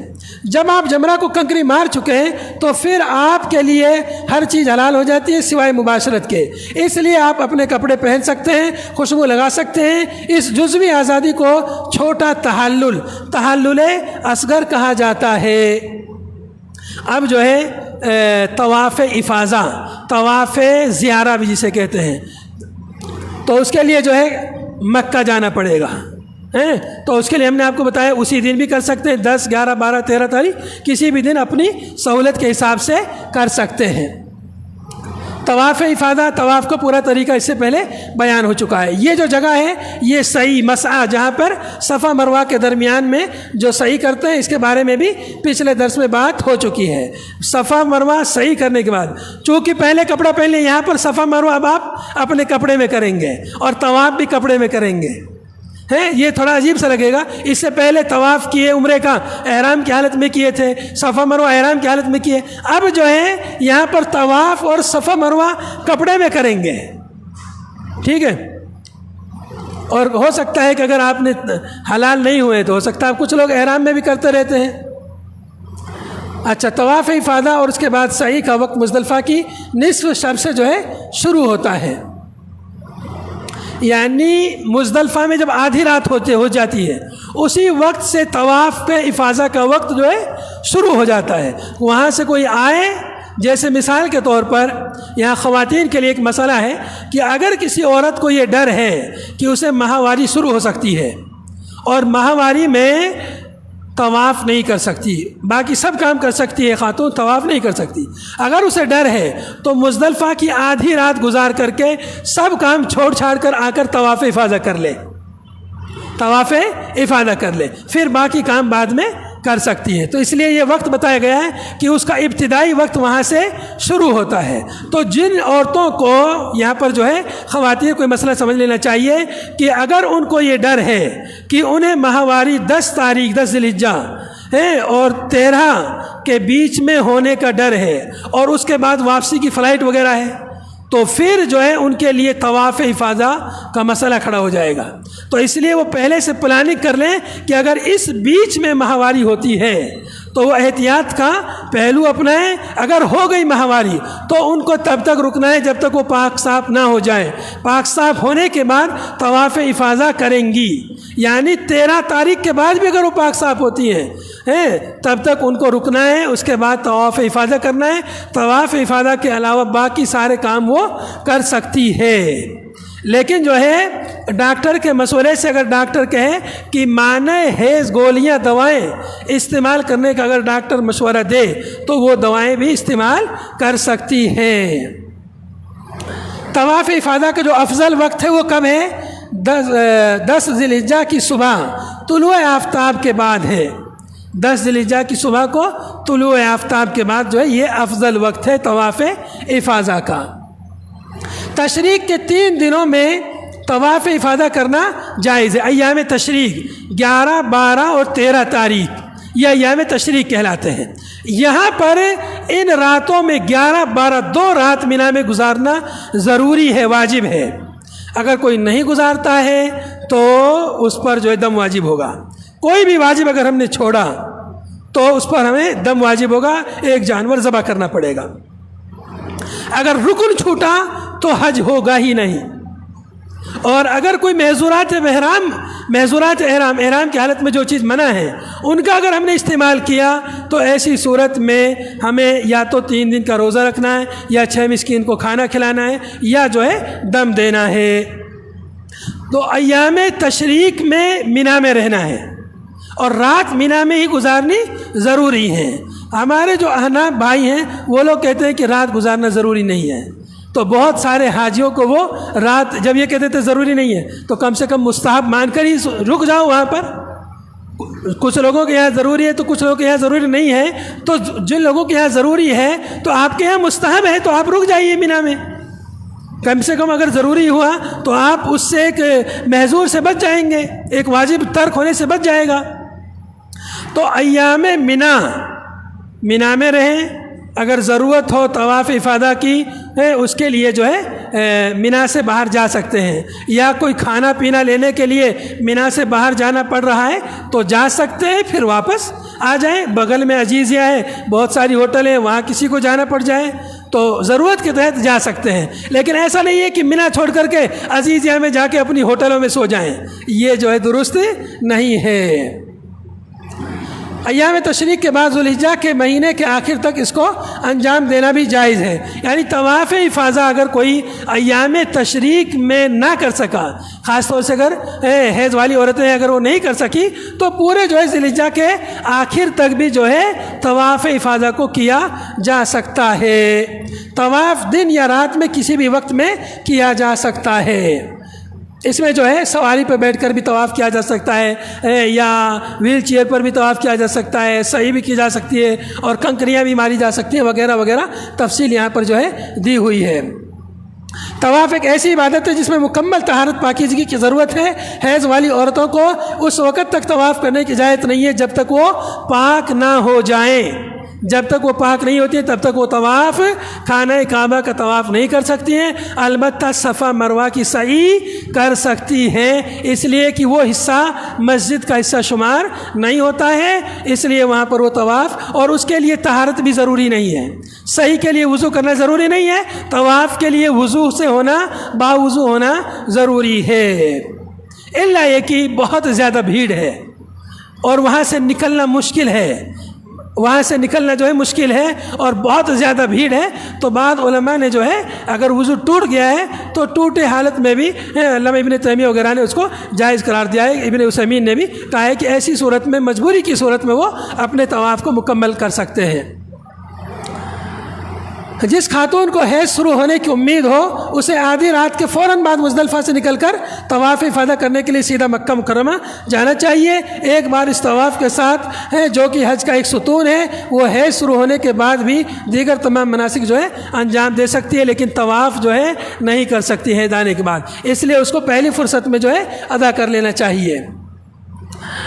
حج کا ارادہ کرتے وقت خواتین کو چاہیے کہ وہ اپنی واپسی کی پرواز اس تاریخ کو رکھیں جس سے وہ 10 ذی الحجہ کے بعد پاک ہو جائیں، یعنی 10 ذی الحجہ کے بعد پاک ہو کر کے وہ جو ہے طواف کر سکے، اتنے دن کے بعد کی اپنی فلائٹ رکھیں۔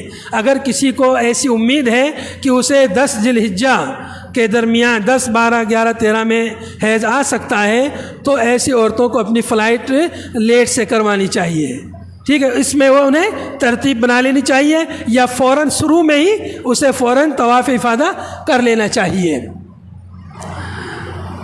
یہاں پر بھی وہی بات بیان کی گئی ہے جو میں نے ابھی آپ کو بیان کی ہے۔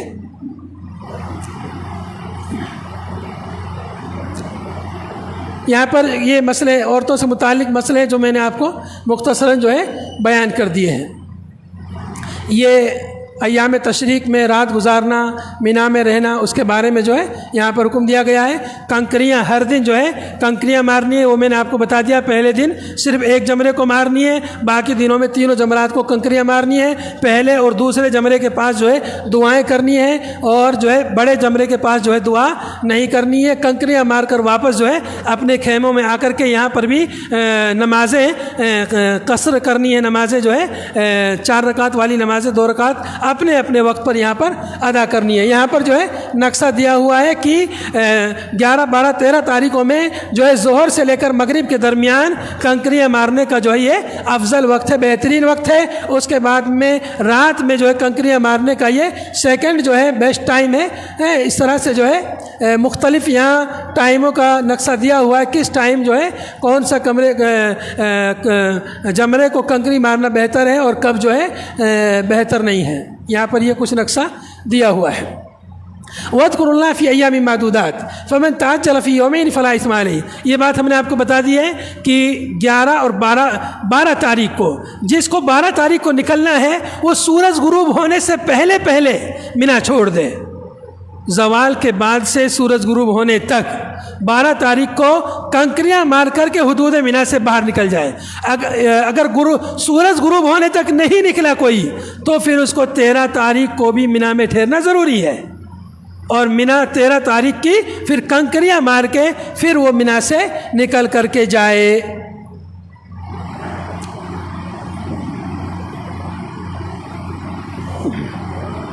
یہ جو ہے یہ حج کا طریقہ تقریباً مکمل ہوا۔ اب ایک چیز باقی بچی ہے، وہ چیز کیا ہے؟ طواف وداع۔ لاسٹ جب آپ جو ہے بالکل لاسٹ میں جو ہے مکے سے آئیں گے، آپ کا آخری کام مکے میں طواف وداع، مکے کو الوداع کہنا ہے تو خانہ کعبہ کا طواف کرنا ہے۔ یہ حاجی کو اپنا آخری کام کرنا ہے۔ البتہ حیض والی نفاس والی عورتیں اس سے مستثنی ہیں، ان کے لیے وہ واجب نہیں ہے، اس طواف کو وہ چھوڑ سکتی ہیں۔ باقی حاجیوں کو وہ طواف وداع کرنا ضروری ہے۔ کچھ لوگ پہلے ہی کر لیتے ہیں، یہ غلط ہے، آخر میں کرنا ہے۔ جب آپ آئیں گے مکے سے روانگی ہوگی، اس میں سے پہلے جو ہے آخری کام جو ہے آپ کو طواف وداع کا کام جو ہے کرنا ہے۔ یہاں پر اب حج آپ کا جو ہے مکمل ہو گیا ہے، اور کسی کو کوئی سوال وغیرہ کرنا ہو تو وہ اب جو ہے سوال کر سکتا ہے۔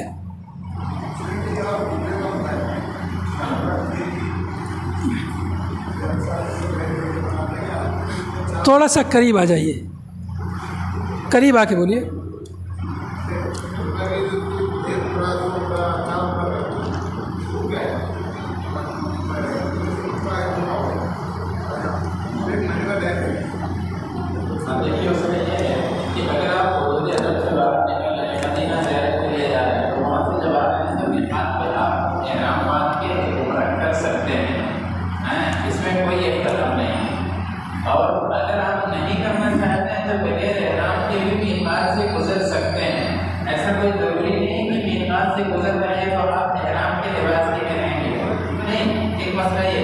اس کے بعد اگر آپ طائف جا رہے ہیں تو وہاں سے بھی اگر آپ عمرہ کرنا چاہیں تو عمرہ کریں۔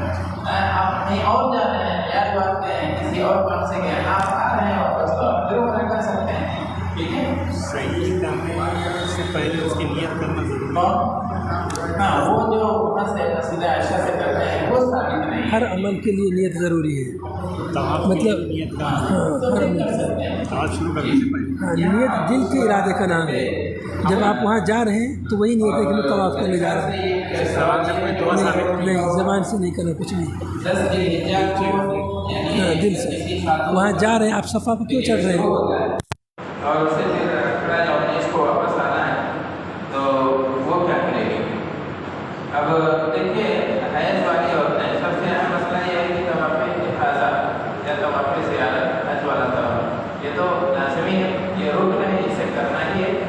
اس کی دو صورت ہے، یا پھر آپ اگر موقع ہے تو مزدلفہ کی آدھی رات کے بعد ڈائریکٹ پہلا کام یہ کریں کہ جا کے طواف کرنے مکے میں، اور اگر یہ نہیں ہو سکتا ہے تو اس کا ایک دوسرا راستہ یہ ہے کہ دوائیں وغیرہ اپنے ساتھ رکھیں اور دوائیں استعمال کریں، اور تیسرا یہ ہے کہ پھر انتظار وہاں کریں، اپنی فلائٹ تاخیر سے کرائیں اور طواف افاضہ کرنے کے بعد پھر وہاں سے روانہ ہوں۔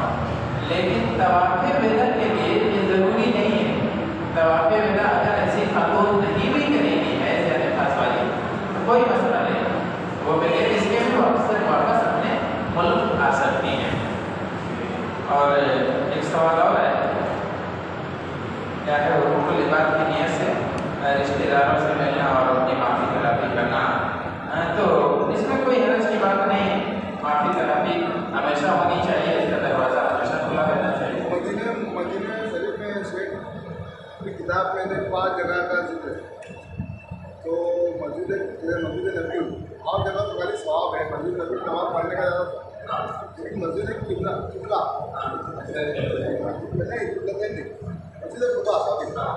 مسجد قبا میں نماز پڑھنے کا عمرے کا ایک عمرے کا ثواب، تو کیا کرنا چاہیے؟ نفل نماز پڑھنے کا ثواب ہے کیا؟ سوچ رہا ہوں نفل نماز آپ کوئی بھی نماز پڑھیں گے لیکن اللہ کے رسول صلی اللہ علیہ وسلم کا معمول یہ تھا کہ سنیچر کے دن آپ چرچ سے جاتے تھے پیدل اور وہاں نماز ادا کرتے تھے. دو چیزیں کو مسجد نبوی کا ہے نماز کا ثواب، دوسرا گھومنے کا ثواب بہتر کیا ہے؟ اچھا کون سا زیادہ بہتر ہے؟ دیکھیے یہ ایسا ہے کہ عمرہ بھی ایک بہت بڑی عبادت ہے اور مسجد نبوی کے اندر ہے. تو آپ یہ جو نماز والا جو نماز کے برابر کا ثواب آپ حاصل کر رہے ہیں یہ تو آپ کئی بار بھی کر سکتے ہیں، لیکن وہ کرنے جانے والی بات ہے وہ بھی وہاں دونوں فضیلتیں آپ جمع کیجیے، یہاں کی بھی فضیلت لیجیے وہاں کی بھی فضیلت لیجیے. لیکن اب بڑا رتبہ کس کا ہے یہ تو اللہ تعالیٰ جانتا ہے.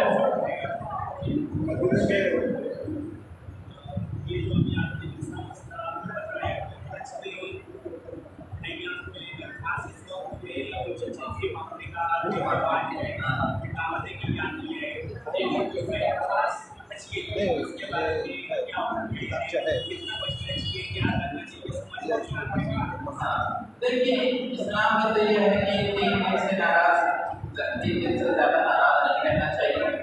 معاشی خرابی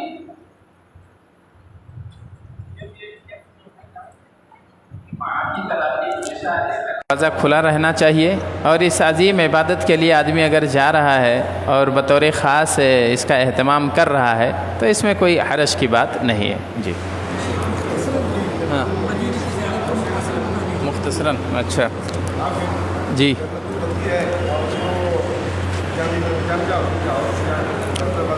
اچھا ہاں وہ مجھے کتاب دیجیے تو. اچھا یہ کتاب میں نے کہا تھا کہ پڑھ کے آئیے گا، اس میں کوئی سوال ہو تو. انہوں نے پوچھا ہے ایک سوال، مسجد نبوی یا مدینے کی زیارت. ایک بات تو یاد رکھیے کہ مدینے کا تعلق حج یا عمرے سے نہیں ہے مدینے کی زیارت کا. البتہ مسجد نبوی ایسی جگہ ہے کہ آپ زیارت کی نیت سے سفر کر سکتے ہیں، ٹھیک ہے. اب جب آپ مسجد نبوی کی زیارت کے لیے سفر کر کے وہاں جا رہے ہیں مدینے میں تو آپ کے لیے اور بھی چیزوں کی زیارت مشروع ہو جاتی ہے، جیسے اللہ کے رسول صلی اللہ علیہ وسلم کی قبر کی زیارت. آپ کسی قبر کی زیارت کی نیت کر کے وہاں نہیں جا سکتے ہیں. جب آپ مدینے جائیے تو آپ یہ نیت رکھیے کہ اللہ کے رسول کے مسجد کی زیارت کرنے جا رہے ہیں. جب آپ مدینے پہنچ گئے تو وہاں کی کچھ اور قبرستان ہیں جن کی زیارت آپ کے لیے مشروع ہو گئی. سب سے پہلے اللہ کے رسول صلی اللہ علیہ وسلم کی مسجد ہو گئی، پھر وہاں جو روضے پہ جاتے ہیں سلام کے لیے اللہ کے رسول صلی اللہ علیہ وسلم کی قبر کی، اور حضرت ابوبکر صدیق اور عمر فاروق رضی اللہ عنہ کی قبر کی زیارت ہو گئی. پھر بقی قبرستان کی زیارت جسے کچھ لوگ جنت البقی بھی کہتے ہیں، حالانکہ یہ نام حدیثوں میں وارد نہیں ہے. ایسا نہیں ہے کہ وہ جنت کا ٹکڑا ہے، ٹھیک ہے، یا وہاں کوئی دفن ہوگا تو وہ جنت ہی میں جائے گا. اللہ کے رسول صلی اللہ علیہ وسلم کے زمانے میں وہ قبرستان عام قبرستان تھی. وہاں منافقین کو بھی دفن کیا جاتا تھا، مشرکین کو، یہودیوں کو بھی دفن کیا جاتا تھا. تو اللہ تبارک تعالیٰ یہ نہیں دیکھے گا جنت میں بھیجنے کے لیے کہ آپ کی آخری منزل کیا ہے، مرقد کہاں ہے، بلکہ یہ دیکھے گا کہ آپ کا عمل کیا ہے، ٹھیک ہے. اچھا اس کے بعد مسجد قباء کی زیارت. مسجد قباء آپ اللہ کے رسول صلی اللہ علیہ وسلم کا معمول یہ تھا کہ پیدل سنیچر کے دن وہاں ہفتے میں ایک دن جاتے تھے اور وہاں زیارت کرتے تھے. وہاں کا ثواب یہ ہے کہ ایک عمرے کا ثواب اللہ تبارک تعالیٰ آپ کو عطا کرتا ہے. ایسے ہی شہدائے احد، مقبرہ شہدائے احد، وہاں کی زیارت بھی مشروع ہے. تو یہ شرعی اماکن ہیں، 5 جگہوں کی زیارت مدینے میں مشروع ہے. اب اس کے علاوہ اگر آپ اور کہیں جانا چاہتے ہیں عبرت کے لیے، نصیحت کے لیے، تاریخی معلومات کے لیے تو اس میں کوئی رکاوٹ کی بات نہیں ہے، لیکن آپ عبادت سمجھ کے، کار ثواب سمجھ کے وہاں نہیں جائیں گے. کچھ لوگ سبا مساجد جاتے ہیں، وادی جن جاتے ہیں، طائف جاتے ہیں، بدر کا مقام دیکھتے ہیں. یہ سب اگر آپ عبرت کے لیے جانا چاہتے ہیں تو اس میں کوئی حرج نہیں ہے. واللہ اعلم بالصواب. ہاں